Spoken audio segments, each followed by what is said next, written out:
प्रविश्य मम वाचमिमां प्रसुप्तां सञ्जीवयत्यखिलशक्तिधरस्वधाम्ना अन्यांश्च हस्तचरणश्रवणत्वगादीन् प्राणान्नमो भगवते पुरुषाय तुभ्यम्। अनन्याश्चिन्तयन्तो मां ये जना पर्युपासते तेषां नित्याभियुक्तानां योगक्षेमं वहाम्यहम्। नमो नमः। अहं संस्कृत छात्रा ईशा शुक्ल प्रणमामि। अद्य अत्र गुजरात राज्य संस्कृत बोर्ड गांधीनगरेण प्रेरितः देवभूमि द्वारिका जनपदस्य शिक्षणाधिकारी कार्यालयेन आयोजितः गीता महोत्सवे उपस्थितानां सर्वेषां संस्कृत प्रेमी जनानाम् अभिवादनं करोमि। यदा यदा गीता विषये किमपि चिन्तयामः चेत् श्लोकद्वयस्य स्मरणं तु भवत्येव। तद्यथा गीता सुगीता कर्तव्या किमन्ये शास्त्रविस्तरे या स्वयं पद्मनाभस्य मुखपद्माद्विनिश्रुता एवञ्च सर्वोपनिषदो गावो दुग्धा गोपालनन्दनः पार्थो वत्ससुतिर्भोक्ता दुग्धं गीतामृतं महत् श्रिया युक्तम् इति श्रीमत् एवञ्च भगवता गीता इति गीता। महाभारते नैकाः गीताः सन्ति। तत्रापि भीष्मपर्वणि प्रमुखा श्रीमद्भगवद्गीता।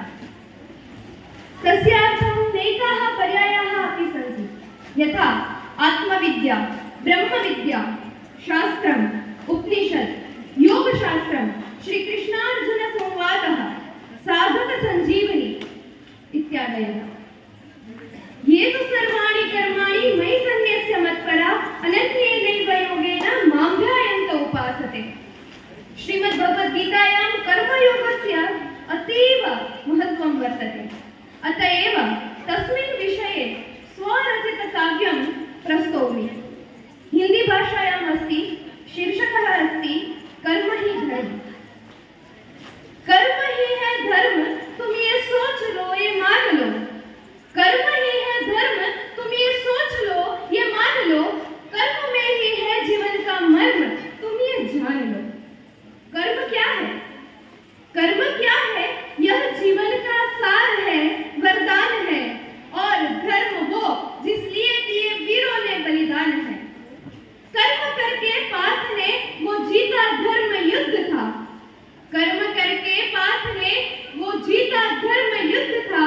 कर्म था सर्वस्व जिसका वही ज्ञानी बुद्ध था। कर्म करके आज तक सबने सफलता पाई है। कर्म करके आज तक सबने सफलता पाई है। इसीलिए तो कृष्ण ने जग को गीता सुनाई है। तभी हमारे स्वप्न सभी सही अर्थ में सार्थक होंगे। तभी हमारे स्वप्न सभी सही अर्थ में सार्थक होंगे। जब ही हमारे कर्म धर्म हेतु परमार्थक होंगे। धर्म के पालन के लिए हम कर्म करेंगे, ठान लो।